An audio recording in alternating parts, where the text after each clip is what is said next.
¿Cómo es posible que miles de pájaros dibujen en el cielo una coreografía perfecta sin que nadie la dirija? ¿O que un banco de peces se mueva como un único superorganismo para esquivar a un depredador? A este misterio, donde el todo es mucho más que la suma de sus partes, lo llamamos emergencia. Y hoy vamos a ver cómo una nueva herramienta podría estar por fin permitiéndonos medirlo correctamente. Hola y bienvenidos. Hoy nos sumergimos en un estudio que parece sacado de la ciencia ficción, pero es pura matemática y biología. Estimadores mejorados de la emergencia causal para sistemas grandes. Es un título que asusta un poco, lo sé, pero la idea que esconde es revolucionaria y vamos a desgranarla juntos. Totalmente, porque la misión de hoy es entender algo fundamental. ¿Por qué las herramientas que usábamos para detectar este fenómeno tan increíble a menudo se equivocaban? Vamos a descubrir cómo una corrección en la fórmula, algo que a primera vista parece un simple detalle técnico, puede cambiar por completo si vemos inteligencia colectiva en la naturaleza o si, por el contrario, se nos pasa totalmente por alto. De acuerdo. Empecemos por el principio. La idea de medir la emergencia, de ponerle un número a esa sensación casi mágica, siempre me ha parecido alucinante. Y hasta ahora, el método principal se basaba en una métrica con nombre de letra griega. Psi. La psi. Sí. La lógica que tenía detrás era, hay que decirlo, muy elegante. Era muy intuitiva. Se partía de una pregunta simple. ¿Cuánto sabe el sistema completo, el todo, sobre lo que va a hacer en el futuro? Y a esa cantidad de información, pues se le restaba lo que saben todas sus partes por separado. Exacto. Siguiendo con el ejemplo de los pájaros, calculas cuánta información tiene la bandada entera sobre dónde estará en el siguiente segundo. Y a eso le restas la suma de lo que sabe cada pájaro individualmente. Si el resultado era positivo, es decir, si la bandada como un todo sabía más que la suma de la sabiduría de cada pájaro, Se consideraba que había emergencia. justo, el equipo era más listo que la suma de sus jugadores. Parecía infalible. Parecía. Ha sido una herramienta muy útil, no hay que negarlo, se ha usado en campos muy diversos. Pero este artículo expone de forma brillante que tenía un fallo de base, un error sutil pero con consecuencias enormes. El problema es lo que los autores llaman contar doble. Espera, contar doble. Suena a un error de contabilidad de primero de carrera. Me estás diciendo que un fallo tan aparentemente básico ha estado presente en la forma de medir uno de los conceptos más complejos de la ciencia. Pues sí, y en cierto modo la analogía de la contabilidad es perfecta. Imagina que 3 amigos tuyos vivieron una anécdota increíble juntos y les pides que te la cuenten por separado. Cada uno te dará su versión. Si para medir cuánta información total tienes, simplemente sumas los minutos que ha hablado cada uno. Estarás contando las partes comunes de la historia 3 veces. Exacto. La métrica PlusI hacía justamente eso. O sea que al sumar lo que aportaba cada pájaro, la fórmula restaba una y otra vez la información que todos compartían. Por ejemplo, el hecho de que todos vuelan en la misma dirección general. Precisamente, se penalizaba en exceso la información compartida, lo que llamamos redundancia. Y aquí está la clave del asunto. En muchos sistemas biológicos la redundancia no es un defecto, es una virtud. Claro, es lo que da robustez. Es lo que da robustez y coherencia al grupo. Un banco de peces se mueve de forma redundante porque eso lo hace más resistente. Por culpa de este fallo podíamos estar mirando un sistema que a todas luces es emergente, como un ciclón de pájaros perfectamente sincronizado, y la métrica antigua nos daba un valor negativo. Vaya. Concluía, erróneamente, que ahí no había nada interesante. Entendido. Si el problema es que la fórmula es demasiado castigadora con la información compartida, me imagino que la solución no es tirar la fórmula a la basura, sino enseñarle a perdonar un poco. ¿Cómo se corrige eso? Esa es la pregunta del millón. Y aquí es donde los autores introducen su propuesta, la expansión reticular. El nombre es muy técnico, pero la idea es justo la que apuntas. No se trata de arreglar una suma y ya está. Es más bien como tener un ecualizador de sonido, donde puedes ir ajustando diferentes frecuencias de redundancia hasta que la imagen del sistema se vuelve nítida. ¿Un ecualizador? Me gusta esa analogía. ¿Y cómo funciona? ¿Qué frecuencias ajusta? Es un proceso por capas. Se parte de la medida original, la psi, con su error de contar doble. Y a partir de ahí, se empiezan a sumar de vuelta, de forma controlada, los términos de redundancia que se habían restado de más. Vale. La primera corrección, el primer ajuste del ecualizador, es devolver la información que es compartida por absolutamente todos los componentes del sistema. Es como decirle a la fórmula, oye, te pasaste restando esto, devuélvelo. Vale, es una corrección del error más obvio. Exacto, pero se puede seguir afinando. Después puedes sumar la información compartida no por todos, sino por la mayoría, por grupos más pequeños y así sucesivamente. Da una flexibilidad enorme. Muchísima. Ahora bien, y el artículo lo deja muy claro, no es una solución mágica. El investigador tiene que tomar decisiones.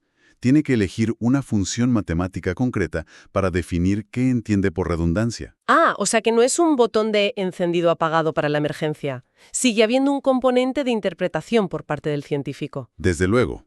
En este estudio usan una que es computacionalmente muy eficiente, pero la elección importa.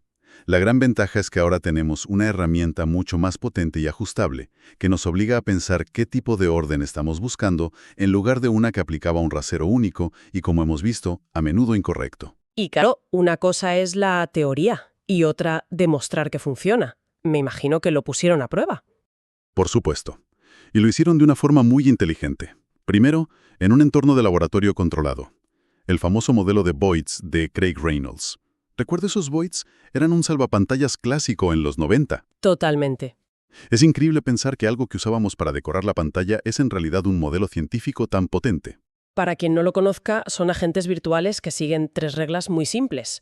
Acércate a tus vecinos, evita chocar y alinea tu dirección con la de ellos. Con esas 3 tonterías consigues un comportamiento de bandada increíblemente realista. Y lo brillante del estudio es que, en lugar de usar el modelo estándar, manipularon un solo parámetro, la evitación, para crear 3 tipos de sociedades de Boyds muy distintas. A ver, cuéntame. El primer escenario era con baja evitación. Los Boyds se apretujaban formando una especie de ciclón compacto y rígido, un movimiento superordenado casi militar. Ajá. El segundo, con evitación intermedia, era el que todos reconoceríamos, una bandada fluida, orgánica que se estira y se contrae. El natural, digamos. Y el tercero, con alta evitación, era el caos absoluto. Cada Boyd repelía tanto a los demás que el grupo se desintegraba en un movimiento casi aleatorio. 3 mundos distintos con solo tocar un botón. ¿Y qué dijo la vieja métrica? Pues aquí vino la primera gran sorpresa. La métrica antigua, la psi sin corregir, fallaba estrepitosamente en el caso más ordenado, el del ciclón rígido. Ah, sí. Daba un valor negativo, es decir, nos decía que en esa coordinación perfecta y absoluta no había emergencia. Era como si el método dijera, esto es demasiado redundante, demasiado aburrido, aquí no hay complejidad. Mientras que la nueva herramienta. Lo cambió todo. Con solo aplicar la primera capa de corrección, la que devuelve la redundancia compartida por todos, el valor se disparó a positivo. El método, por fin, era capaz de reconocer el orden extremo como una forma de emergencia. Vale. Pero lo más alucinante, y esto para mí es el giro de guión del estudio, fue lo que ocurrió al aplicar la corrección completa. ¿Qué pasó? El resultado sugería que el sistema rígido, el ciclón, tenía un valor de emergencia aún mayor que el sistema natural y flexible. Espera. Eso me choca muchísimo. ¿Me estás diciendo que un grupo de pájaros moviéndose como robots en un patrón súper rígido es más emergente que uno que fluye de forma natural? Yo siempre he asociado la emergencia con la flexibilidad, con la adaptabilidad. ¿No estaremos rompiendo el concepto al definirlo así? Es una objeción fantástica, y es precisamente el punto que el artículo quiere demostrar. Hemos tenido un sesgo. Hemos asociado la emergencia solo con la sinergia, con esa magia que surge de interacciones complejas y, digamos, desordenadas.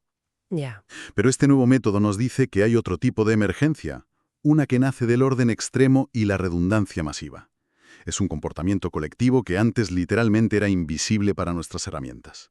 No es que rompamos el concepto, es que lo estamos ampliando. Vale. Reconozco que eso cambia la perspectiva. Es como descubrir que la inteligencia colectiva no solo se manifiesta como un cerebro flexible, sino también como un cristal perfecto. Te lo compro en un simulador, donde todo son reglas limpias, pero en el mundo real, con peces de verdad, con todo su caos y el ruido biológico, ¿ahí también funciona? La pregunta clave. Si no funciona en el mundo real, no sirve de mucho. Así que dieron el salto y analizaron datos de las trayectorias reales de un pequeño banco de peces ayu japoneses nadando en un tanque. Aquí no hay programador. Aquí no hay un programador definiendo reglas. Esto es la vida misma. ¿Y? No me digas que la historia se repitió. De forma aún más dramática si cabe. La métrica original, la de siempre, arrojó un valor prácticamente de 0. 0. Sí. Si nos hubiéramos quedado con eso, la conclusión del paper habría sido un triste No se detecta emergencia causal en este banco de peces. Lo cual es absurdo porque los ves con tus propios ojos y se mueven coordinados. Claro, pero al aplicar el ecualizador, Se vio. el valor se volvió claramente positivo, y no por poco. La emergencia estaba ahí, a la vista de todos, pero oculta, enmascarada por la alta redundancia de su comportamiento. Como los peces hacían cosas muy parecidas, el método antiguo lo interpretaba como una falta de complejidad y lo descartaba. Y la nueva herramienta fue capaz de ver el patrón oculto. Justo, tras esa aparente simpleza. Vale, esto es importante. No solo funciona, sino que revela algo que antes era invisible. Pero el artículo iba un paso más allá, ¿no? No se quedaba solo en un si hay o no hay. Para nada, y aquí es donde se vuelve aún más interesante. El análisis del perfil de redundancia, es decir, cómo se distribuye esa información compartida en el grupo, reveló una pista sobre el cómo lo hacen. Descubrieron que la redundancia era altísima al minar al grupo entero de 10 peces, pero que si analizaba subgrupos pequeños, parejas, tríos, caían picado. ¿Y qué nos dice eso en lenguaje llano? Pues nos da una pista sobre su manual de instrucciones. El artículo menciona estudios que sugieren que cada pez, en realidad, solo presta atención a uno o dos vecinos muy cercanos. No está pendiente de toda la bandada. Ah, vale. Pero esa regla tan simple y local, sigue a tu colega de al lado, al propagarse por todo el grupo, crea una cascada de comportamiento que coordina al banco entero. ¿Como un efecto dominó? Es como si el efecto se multiplicara. O sea, la herramienta no solo confirma que actúan juntos, sino que nos da una pista de cómo lo hacen. Podríamos estar ante una forma de descifrar la arquitectura de la inteligencia colectiva. Fascinante. Vale, si lo he entendido bien, hemos pasado de una herramienta que básicamente castigaba el orden a una que puede verlo como una forma legítima de inteligencia colectiva. ¿Significa eso que podríamos tener que redefinir lo que entendemos por complejidad en biología? Yo creo que como mínimo tenemos que ampliar esa definición. La primera gran conclusión es una lección de humildad científica. Un error sutil en una fórmula nos ha tenido con unas gafas mal graduadas durante años, haciéndonos ciegos a ciertos tipos de orden colectivo. La segunda, entiendo, es que esta nueva técnica, la expansión reticular, corrige esa miopía. Nos da una herramienta mucho más sensible, sobre todo en esos sistemas tan ordenados o redundantes, que curiosamente son la norma en el mundo biológico. Exacto. Lo vimos en la simulación de aves, donde un sistema rígido pasó de ser no emergente a ser el campeón de la emergencia. Cierto. Y lo que es crucial, lo vimos en los peces reales, donde se destapó una coordinación que de otro modo seguiría siendo invisible a nivel cuantitativo. Y por último, lo que acabas de mencionar, no es solo un detector de sí o no. El análisis de cómo se reparte la redundancia nos puede dar un mapa de las interacciones, una ventana al cómo se organizan estos sistemas. No solo el qué, sino el por qué. Exacto. Precisamente. Y de hecho, el propio artículo termina lanzando el guante, sugiriendo aplicar estas herramientas a sistemas aún más complejos, como el cerebro humano.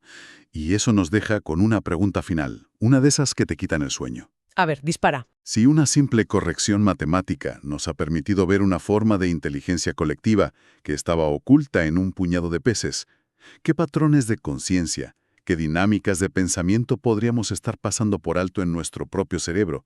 O, yendo más allá, ¿qué dinámicas en nuestras sociedades, en cómo interactuamos en una ciudad o en Internet, se nos están escapando porque nuestras herramientas no son lo bastante finas para ver la inteligencia que se esconde detrás de lo que parece simple redundancia? Un pensamiento que desde luego da vértigo.